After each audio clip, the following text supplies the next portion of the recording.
Okay, well, good morning, everyone. Welcome to the regularly scheduled meeting of the Board of Public Works for today, Monday, February 26, 2018. Commissioner Garcia, repenting James Davison has sent to our president. President James, we have a quorum. May we start with Bureau introductions, starting with Bureau of Street Services. Good morning, Tim Tyson, Bureau of Street Services. Morning, Brian Cowitz, LA Sanitation. Good morning, Frank Rinaldo with the Bureau of Contract Administration. Good morning, Michael Patnay, Bureau of Engineering. Good morning, Asad Al-Najjar, Bureau of Street Lighting. Good morning, Ted Jordan, Public Works General Counsel. Fernando Campos, Executive Officer. President James, today is easy. We have no speaker cards for today's agenda. Okay, we'll close general public comment as well as the neighborhood council category of commentary. We have a 30-year service recognition award for Rebecca Abano, and it's going to be presented by Mahmoud.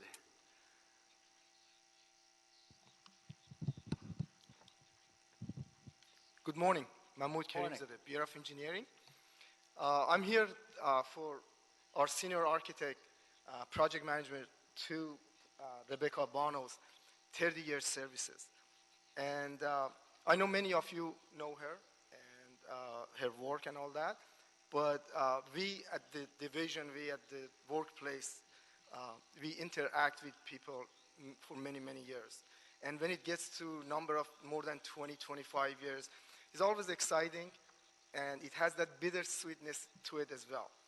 When I was hired myself about 26 years ago, I was sat across the aisle from her, and she was there. And soon after that, before I knew what's happening, and she was gone. I didn't know what is happening. When I asked, then I realized she was promoted to a convention center. Those days, what we see from convention center, those days wasn't like that. So she became part of a team that actually built the convention center the way we see it now, today. She has gone through many places, many work around the city before we got here today. After the convention center, when she finished the convention center with the team, she moved on to other work within the Bureau, came back to the architectural division, worked on the two dispatch centers, one in the valley and one across the City Hall East next to the Parker Center, which is, we call it 911 Center. And then after that project, she was promoted again to the zoo program. And as a zoo program assistant at that time, she worked on zoo for a few years before she joined police bond program, Prop Q. In there, she got promoted to senior architect position, and not before long, the zoo program came back to her, and she became the zoo program manager at that time, and had the actually privilege of finishing the zoo program for basically many, many years. Now that she has gone to many more works than zoo program, still we see the zoo department coming back to us and asking for help, and in particular asking for her. Can we have Rebecca back? We need this, we need that. So she has been doing a lot of good work around the city in the last 30 years. She came back to our division in 2013 again, and right after that she joined Prop K and worked on many, many Prop K projects. Then, not long before that, about 2 years ago, Prop K and my division became one division, and we are now all under architectural division. And when Mayor Office reached our bureau for the homelessness initiative, important projects, the bureau selected her as a contact person for our work. And in a very short period of time, she has done many, many good work setting up the program in order to succeed in the very important initiative for the city. And we are in the middle of delivering our project as fast as possible, and she's been very instrumental in delivering those and setting up the work and design, construction, ordering materials, working with different entities around the cities, outside the cities. It's been great honor here today for me to present you Rebecca Abano, our senior architect. Please, Rebecca, join us here. Where it says,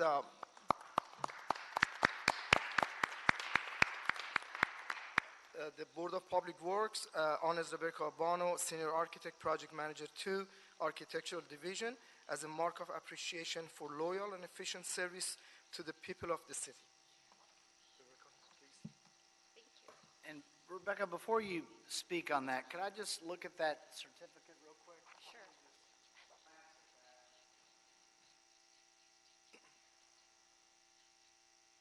Make sure it didn't have the word retirement in there. I can't talk about that. Well, anytime I see or hear 30 years, I get nervous. So I walked in, and I remember signing that and making a note that it didn't say retirement. But I walked in, and I saw you sitting there, and then I looked down at my sheet to make sure that this was not a retirement certificate for you. Because when you see 30 years, that happens too often for us. So first of all, let me thank you for 30 years, first of all, and then thank you again for the next 30 years. You are a complete delight to work with, and we appreciate your work at the board and your work with us, and congratulate you on your incredible service to the city. And again, I am most excited over the years now that I've been here, the few that I have been, to recognize these milestone periods of time that do not include retirements, because the retirements are hard. It's very difficult to replace the incredible talent and institutional knowledge that has been here for so long at the city. So I'm really thrilled that you're continuing on with us. Like I said, for the next 30 years, or however many you would like. So congratulations for your time here, and thank you. And we look forward to continuing our work with you.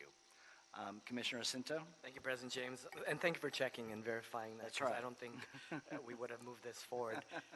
Rebecca, Mama would first thank you for recounting. It's very important, and that's a great responsibility and privilege of our leaders to be able to extol and share the achievements and the attributes of our great employees. You are a great employee, Rebecca, and you've been the greatest architect of your own career. You've gone throughout different departments, and you've done different things, and you've come back to a great division of our Bureau of Engineering, and I have a special affinity. I make that no bones about that for our architectural division, because my father was an architect, and that design and that sort of and he was a draftsman, so I know the career that you've had over 30 years has been, all that and more. And the thing that stands out most is when you took me on that tour of the zoo, and your narrative about the process, about what had to happen in order to realize those projects was really an education for me, an experience, and I thank you for that. And it shows those 30 years are well spent, and we continue to wish you the best. And like President James says, that's 30 more, and there's no other 30 more. Rebecca, thank you for your service, and congratulations. Thank you, Commissioner Jacinto. Commissioner Davis? Rebecca, I want to also thank you so very much. You certainly are the consummate professional, and it's always a pleasure to see you here. And I think not only your 30 years of service is a credit to public service, but I think that your 30 years of leadership also in the field of architecture, both there as well as just in the Bureau of Engineering, we need women in leadership, and you are an outstanding role model for women in all of those areas. And I think it's very appropriate for us to honor you and recognize you, because we're on the dawning of Women's History Month. And in many ways, you are a leader, and you represent and reflect women's history here in the city of Los Angeles. So congratulations. Thank you. Commissioner Repenning? I just wanted to chime in as well and congratulate you for your service, for all you've accomplished. It's a really 30 years to give to our city is a gift, and we are grateful that you're going to stick around, apparently, hopefully. Mahmoud, thank you for bringing her in today, and for your team and everything you guys do in architectural. And thank you as well, Rebecca, for your work representing women in architecture and engineering. Thank you. Rebecca? Thank you so much for all those kind words. The 30 years actually went very fast. All of a sudden, you're here 30 years. I started at the convention center, went to the zoo for a while, did police projects, went back to the zoo for a prolonged period of time, came back, did rec and parks projects, as Mahmoud said. Now I'm actively consuming most of my work time working on homelessness. And that is such an honor that the city engineer assigned me to that because I'm really passionate about that. I think it's the social issue that our city needs to be working on fixing. And I actually get the experience of sitting at CENTCOM with our mayor and meeting with him directly and him telling us that is the social issue. Oh my God, he's thinking exactly like I am. So thank you so much. And yeah, I would love to stay another 30 years, but I'm old. I'm not as young as you think. And I will divulge whatever knowledge, experience that I have with the younger people in our division so somebody can continue on.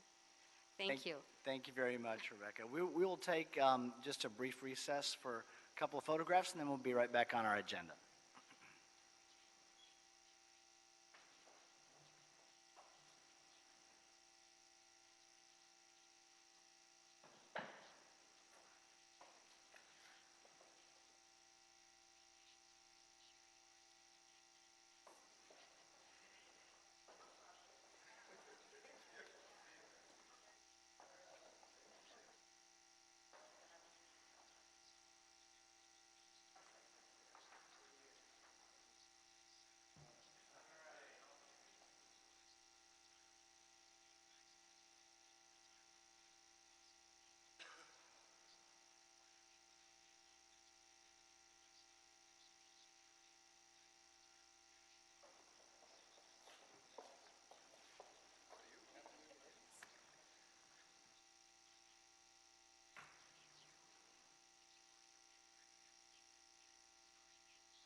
Okay, thank you, everyone. Let's go to agenda item number 3, Authority for Expenditure, Southern California Coastal. Bureau of Sanitation and Office of Accounting requesting board approval and execution of an authority for expenditure in the amount of $30,878 for a cooperative agreement to continue participation in the Southern California Stormwater Monitoring Coalition, a requirement of the city's municipal separate stormwater sewer system permit that is issued by the Regional Water Quality Control Board. Charlie, you. Good morning. Good morning, President and Commissioner. This is just a request to make payment for city to continue the participation in the agreement. The board executed the agreement in 2015, and this is just a continuous participation for the membership. Questions? Any questions at all? This is to keep our permit alive, of course. I'll make a motion that we adopt agenda item number 3 so that, seconded by Commissioner Repenning, so that you can pay your bills.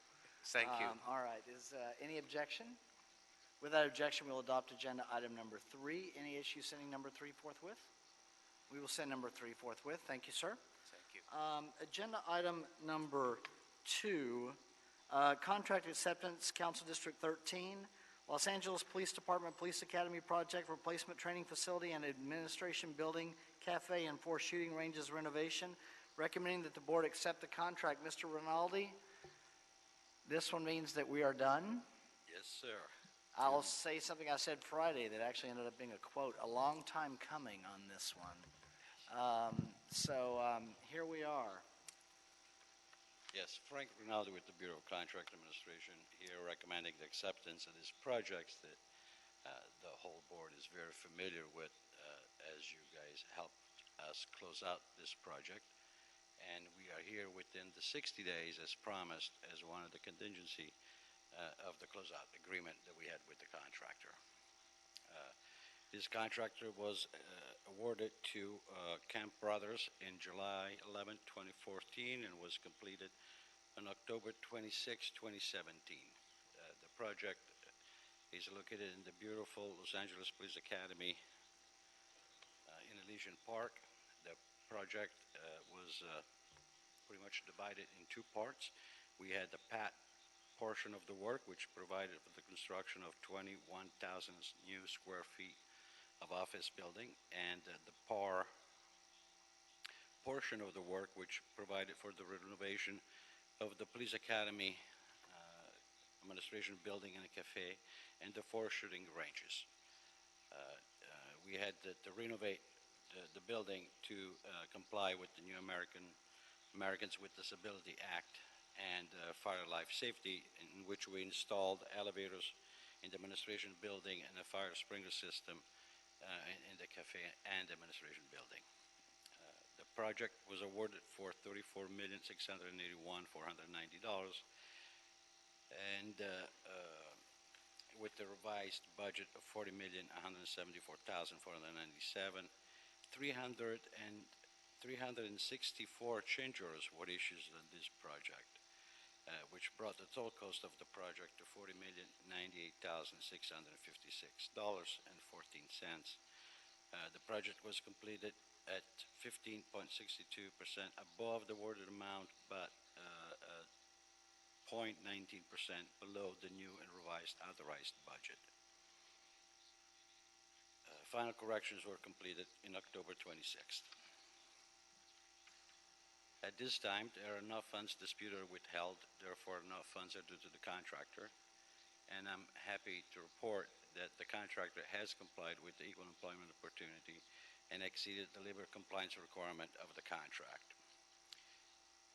The contract was awarded with the bidder's pledge of 60.12% for the actual portion.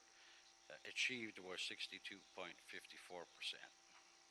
Also, the PLA hiring goals were met for this project, and at this time there are no unresolved property owners' complaints in connection with this project, and for those reasons the Bureau of Contract Administration requests the acceptance.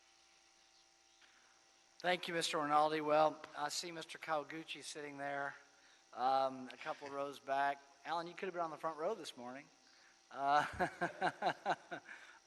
No, thank you. I don't have any questions. Just to thank your team, the team at the Bureau of Engineering, the contractors at Kemp Brothers, my colleagues, for our collective work in closing out this project and getting this resolved.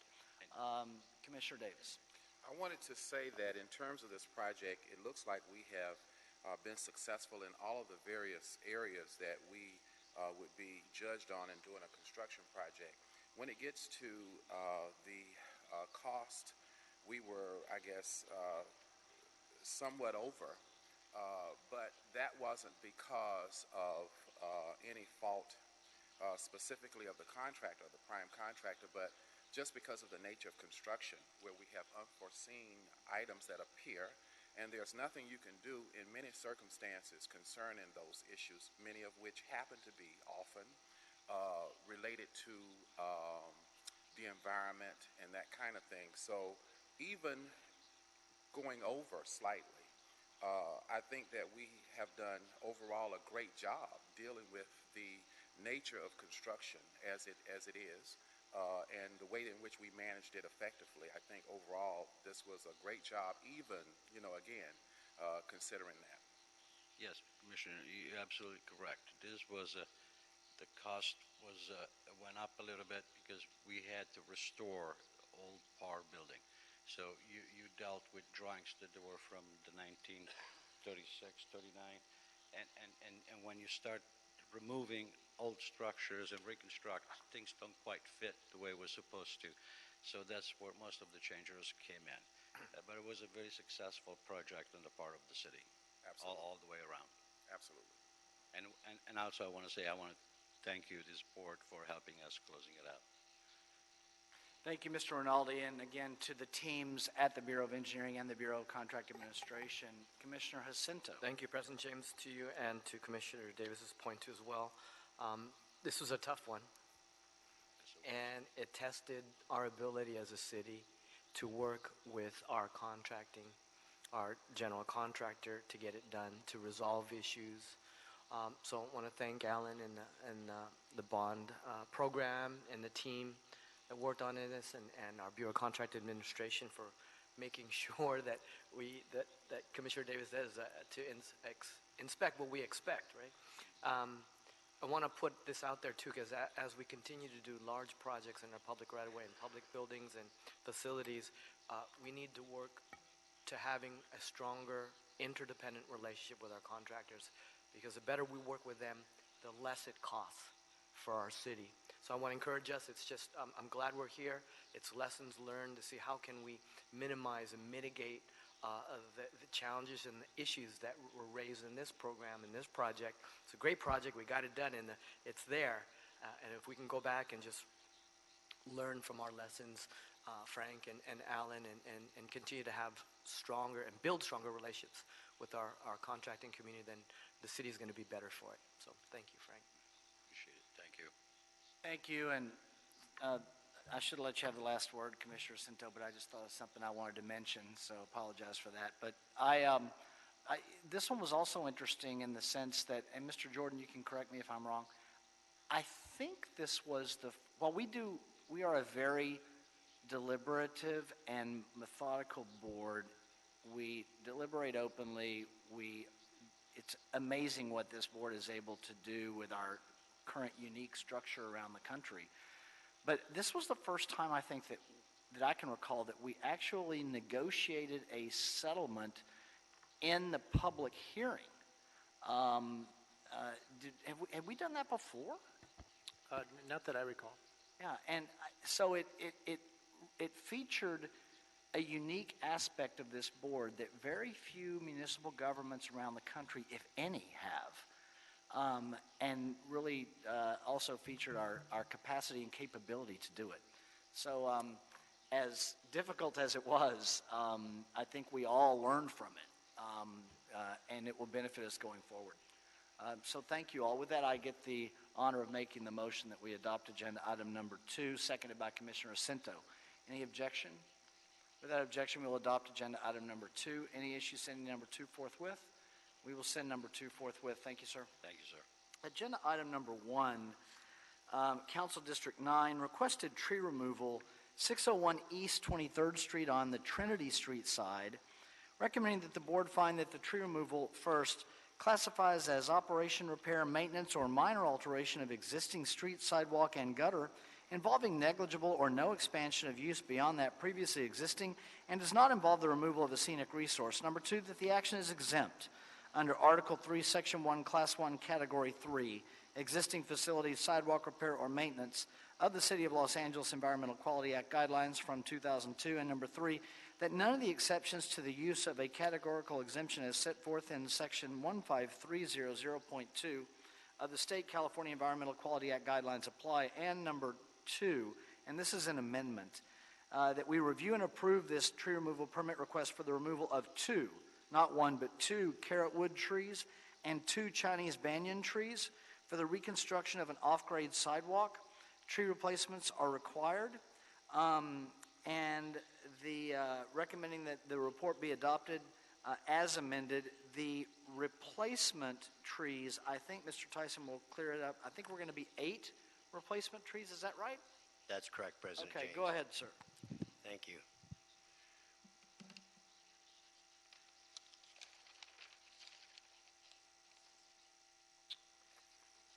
The Bureau of Street Services is proposing to repair defective sidewalks at 601 East 23rd Street in Council District 9 under the Community Development Block Grant, known as the CDBG program. The subject location is home to the Santo Nino Community Center with a small school. This project includes reconstruction of off-grade sidewalk conditions in front of and on the Trinity Street side of the address.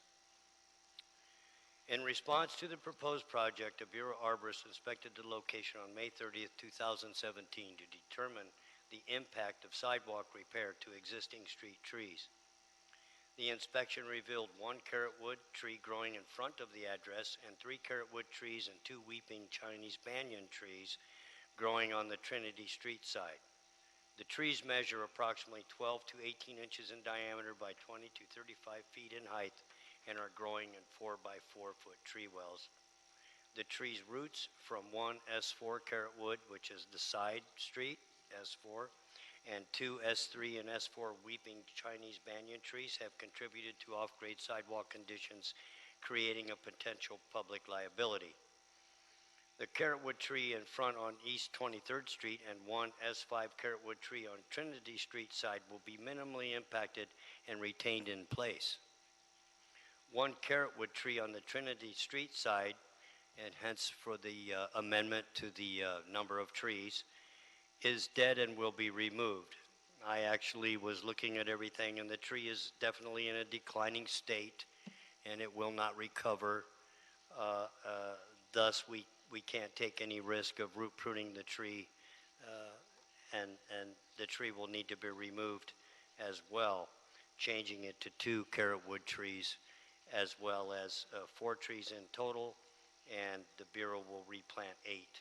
I will continue here. The Bureau is proposing to remove and replace the defective sidewalks due to uplift and severe disruption by the roots and root crowns of the 3 subject trees. The trees have severely outgrown their growing space, and defective sidewalks are prevalent throughout the area. The required root pruning to allow the trees to remain would significantly and adversely affect the tree's health and root structural integrity.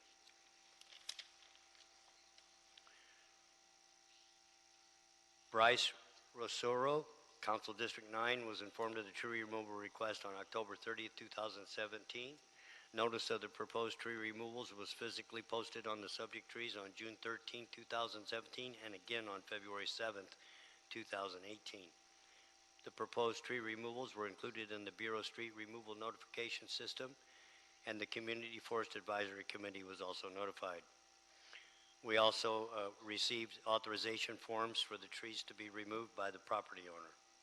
With that, the Bureau, if this is approved, will fix the sidewalks, remove the trees, and replant 8 24-inch box-sized New Zealand Christmas trees on site and in the immediate vicinity to replace the removed trees, as there are planting sites right across the street where we can make sure all 8 trees go in one place. The Bureau shall begin watering of the tree replacements immediately after planting for a 3-year period. Okay, thank you, Mr. Tyson. So these trees, these are very large, mature trees. I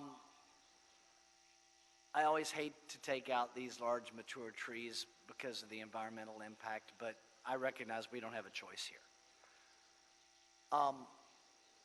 Where are these trees in the arc of life, the term that your division uses a lot? They're right in the middle of their lifespan. I got the picture here of the one that's in a declining state with the one that's very vigorous behind it, and you can see the difference in why they said this tree was dead, but in fact it's not quite dead yet.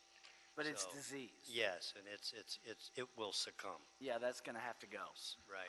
And recognizing the others, I mean, these sidewalks need to be repaired. Would you just talk a little bit about, again, the replacement, kind of the replacement package here, because this is an area where the tree canopy is important everywhere, but when you're losing these mature trees, we want to see as healthy a replacement as we can get. These are evergreen trees, the ficus and the carrotwoods, and we're replacing them with the New Zealand Christmas tree, which is also evergreen. Year-round, it stays green. So, and it's a little bit smaller growing than what a ficus tree can grow. The ficus trees that are here are the Benjamina variety. Those are the ones that most people have in house plants in their house. And a lot of times people would take them out and plant them in the parkways after they're done with them in the house. And then 40 years later, this is what we have, is these great big trees that are breaking up the sidewalks and this kind of thing. But the trees that are going to be replacing these trees are much better, more appropriate species for this area as far as the width of the sidewalk and everything like that for longevity. Okay. Any other questions on agenda item number 1? I'll make a motion that we adopt agenda item number 1. Is there a second on number 1 by Commissioner Davis? Any objection? With that objection, we will adopt agenda item number 1. as amended. And any issue sending number 1 as amended forthwith? We will do so. Thank you, sir. Thank you. Agenda item number 4. Actually, let's go ahead and take care of our voting item here on, is there a second to my motion that we approve the meeting minutes from the meeting of Monday, February 5th, 2018? By Commissioner Repenning. Any objection? Without objection, we will approve those meeting minutes. Agenda item number 4, we have an oral report. Our quarterly project labor agreements update from the Bureau of Contract Administration, Jonathan Valdez. Hello, sir. Good morning. Good morning. Mr. President, members of the board, Mr. Executive Officer. I am Jonathan Valdez, thank you, Ian, from the Bureau of Contract Administration, and I'm here to present the quarterly project labor agreement local hire report as of February 2018. As an aside, we are introducing a new format with this report. So I am the first one who gets to walk back and forth and click things for you as we go along. So if I'm not here, I'm over there. And you We'll know where you are. have to remember to take the... Oh, can you? Okay, thank you.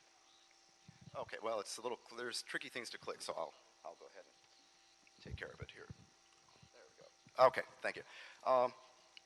So this is a new web-based format for our report. And let's go to full screen here. There. It's a new web-based format for our report. In the future, we will present it with near real-time information. Information in this report is current as it grows. Information in this report is current as of February 20th, 2018. I was going to say that photo's not that current. Photo's not that current. No. Right. It is, though, pretty much what we do. It's prevailing wage, it's public works, it's construction. So we like the graphic. As I say, data in this report is current as of February 20th, 2018, and is available on the BCA website. In compliance with the Brown Act, we provided this information to the board last week. So in the future, we'll be able to go, as I say, almost near real-time data. So, moving ahead, on this page of the report, you will see a summary of the public works projects under the departmental 2010-2015 and 2015-2020 project labor agreement. So this is an example of the kind of flexibility we'll have to be able to drill down and show you things in as much detail as we would like. You will note that since 2010, let's click on that project, we have accepted and closed 30 projects. We currently have 32 active projects. That's in the middle here. As you can see, things gray out when I click, and it displays just the information. And then you click on it again to bring it back up. You will note that since 2010, we've accepted and closed 30 projects. That's accepted and closed, the total there. And we currently have 32 active projects, as I say. This will bring our total to 62 PLA projects under the 2010-2015 PLA, with a total contract dollar amount of over $731 million. Looking at the 2015-2020 PLA, we'll change the graphic there, you will see that we have 16 active projects worth approximately $270 million. And finally, the table at the bottom of this page highlights overall departmental PLA achievements. You will see a comparison of PLA percentages for accepted and closed and active projects. There we go. The current PLA percentages for our active projects are 38% for local hire, 62% local apprentice, and 21, excuse me, I think I clicked the wrong thing here. There we go. Yes, and 21% transitional hire. For your reference, the PLA goals are 30% local hire, 50% local apprentice, and 10% transitional hire. So the most up-to-date PLA percentages for all active projects, there we go, are displayed by clicking on active. So we get 38 or 39% local hire, numbers change depending on where we're pulling the data, 62% local apprentice, and 21% transitional hire. Moving ahead on page 3, we have a listing of all active departmental PLA projects, sortable by year, bid advertised to date, project title, or amount. I'll move on to page 4, where we get into some good detail. And we see the awarded and anticipated projects in the 2015-2020 PLA agreement. Awarded projects on this page are those which have not started construction and represent approximately 66 million in estimated value. And if we click to page 5, anticipated projects are those which are anticipated to bid over the next 12 months with a PLA or potential PLA attached, in which case, of course, we would come to the board and ask for permission to put a PLA on it. You will see that they are broken down by the type of project and when they are anticipated to be put out to bid, with the largest dollar value anticipated to bid 6 to 9 months from now in municipal facilities projects. So actually, you can see here, if we click on municipal facilities, there's what you need to know about municipal facilities projects coming up in the next year. And actually, especially in the next 6 to 9 months, you can see that we will have... I'm sorry, but we actually can't see anything. I mean, it's, this format is not... We're going to have to work on this. Okay. Yeah, I mean, I'm all for saving paper. Yeah, let me do this. I'm not sure, this is part of it is that we're introducing the Power Business Intelligence from Microsoft, and for instance, this page comes from Microsoft versus the previous page where we had it actually. Okay, if you can just talk us through the details since we can't see it, I think that's fine for So the Clean Water Campus is scheduled to be bid in 6 to 9 months for $100 million. We have a Crenshaw Block Proposition 1C grant, I believe, for 7.29, and an LAPD CATS storage building for $25 million. So we have a total of 44 anticipated projects. Let's click that and make that back. With a total of almost $600 million. And that's the top here. So we have the PIPs list and the potential PLA agreements.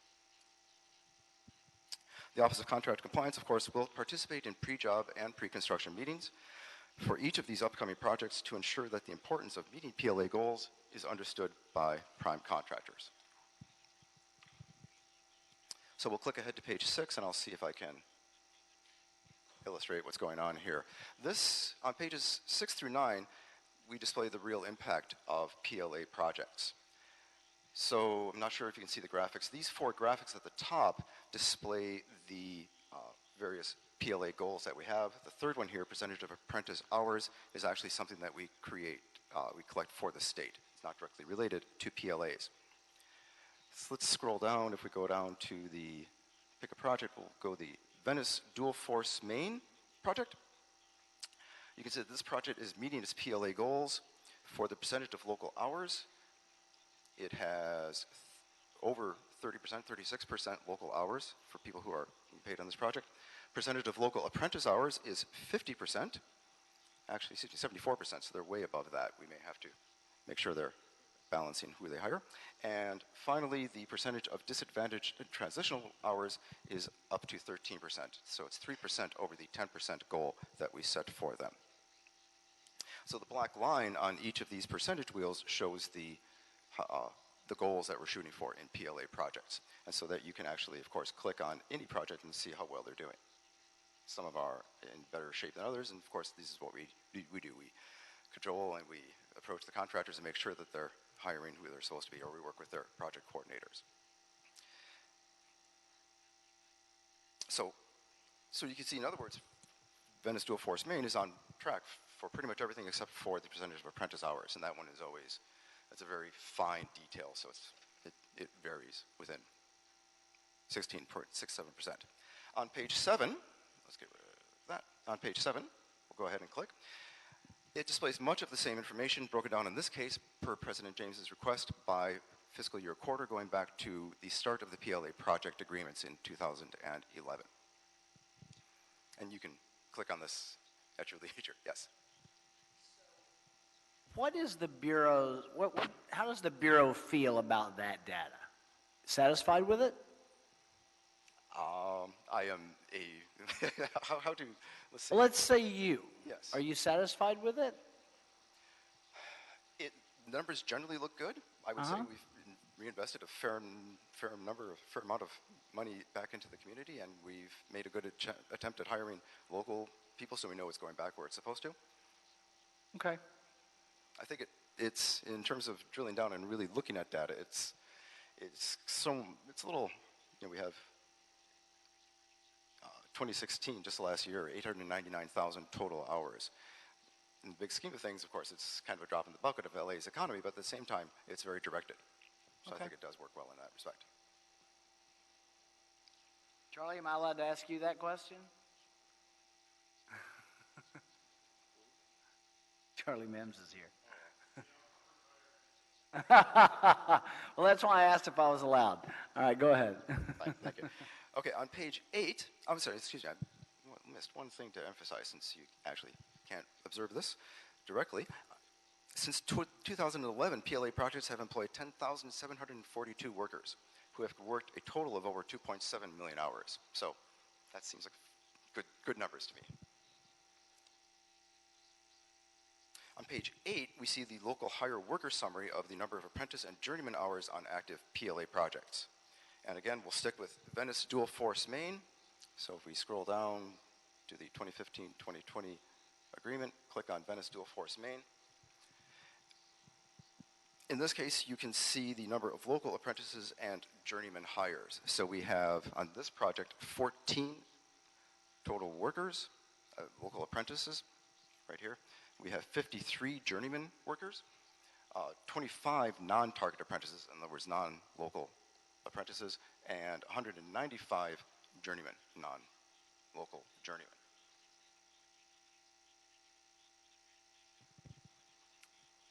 Okay. There we go. And on page 9 is the ultimate impact of what we do. You can see the total wages and benefits reinvested into Los Angeles as a result of PLA projects, in which we see, hopefully this one's at least big enough to see, okay, the hourly average wage for apprentices in PLA projects was $24.37. And while for journeymen, it was $39.53. So from this chart, we can see that almost $36.6 million have been reinvested into Los Angeles through gross wages paid through local workers and apprentices. And this concludes my report. Please let me know if you have any questions. Thank you, President Let me James. try again. Commissioner Sinto, we'll start with you. Very good, thank you. Jonathan, thank you for this. I know when Commissioner Davis and I had the briefing last week, we were very excited because of the application of the impact. Let me just ask you a couple questions. This is available on our Bureau of Contract Administration's website, correct? Yes, correct. So it's public access. Publicly available. Second thing is that it also has, it lessens the amount of time that staff have to work on gathering reports. We put this report together, I think, in about 2 hours, maybe a little more than that. But compared to the weeks that it would have taken to manually do all of this data by hand in the past, this is a much more efficient process. So that's the second benefit. And third, it's transparency. It shows the public and all the stakeholders the local investments. And we're building middle-class jobs and families and communities through this program. So I appreciate that. I want to give a shout-out to Jessica over there for working, taking initiative to work on this, the development of something that's innovative. We know that our mayor is very information-driven and technology-driven, so anytime we can embrace that and utilize that and put that into play to save money for the city, that's a triple win. And we're introducing Power BI, the Microsoft suite, throughout all of BCA, so I anticipate. Excellent, that's good to hear. Let's just work on the presentation, the visuals pop a little bit more so we can see it. I think so. I think but we're it's a good project. We look forward to going back and scrolling at any point in time for any council district or any zip code, what's going on, how much local reinvestment is happening in this part of Los Angeles. So thank you, Jonathan. You're welcome. Thank you. Thank you, Mr. Valdez. Mr. Rinaldi. Yes, I just want to say that the Bureau of Contract Administration, we're very proud of this work that we have done. And I want to apologize for the presentation. But when you work with the interactive document, it's very hard to do a PowerPoint and put it on paper. So I do want to apologize for that. No need to apologize. It's just a work in progress here. We'll get, it's a first stab at this. So, but we love the transparency. We love the link, the ability of folks to see it. And I wanted to get us to gauge how the Bureau felt about it, recognizing that we still have work to do. Understood. Thank you, Frank. Commissioner Davis. Yeah, I am so pleased that we've got the new technology and what it will do. As Commissioner Repenning said earlier, some of it is probably our fault in terms of vision, can't seeing all the details. But I just had a general open-ended question for you in terms of the area of growth, in terms of the project labor agreements, have we, well, let's ask it this way. What does it look like in terms of the involvement of the residents in the South LA area in terms of the project labor agreements? How much have they been included in this quarterly report than they have been in the last quarterly report? Okay. I think unfortunately our data is still incomplete. We would have to, actually for one thing, we'd have to build another page to actually display data by zip codes and by council districts. We're working on ways to address the question. Not all of our worker reports, for example, in OCPS, our online payroll system, require ethnic data, for example, and I think there are some holes in data in terms of zip codes and council districts, which we're working on collecting. Okay. I think this is critically important for us to look at that. Obviously, UCLA did a study with the economists there, Ready to Work. You're familiar with that. It was done in 2017, and it speaks to some of the labor individuals wanting more involvement. So the same standard that we hold for small businesses and emerging businesses, we want to make sure that that same diversity exists in our project labor agreements. And I think that the Bureau of Contract Administration has been very assertive in making sure that we comply with project labor agreements and that they are included in. And I think they've done an outstanding job in terms of management of that. But we also want to make sure that as we look at the involvement of that it touches all of the areas of the city. We do have, and we've already historically had, a high rate of unemployment in East LA and in South LA. So it's a constant challenge for us to continue to engage, to make sure we grow and develop in those areas, even in project labor agreements. So thank you for that. Thank you. Thank you, Commissioner Davis. Commissioner Repenning.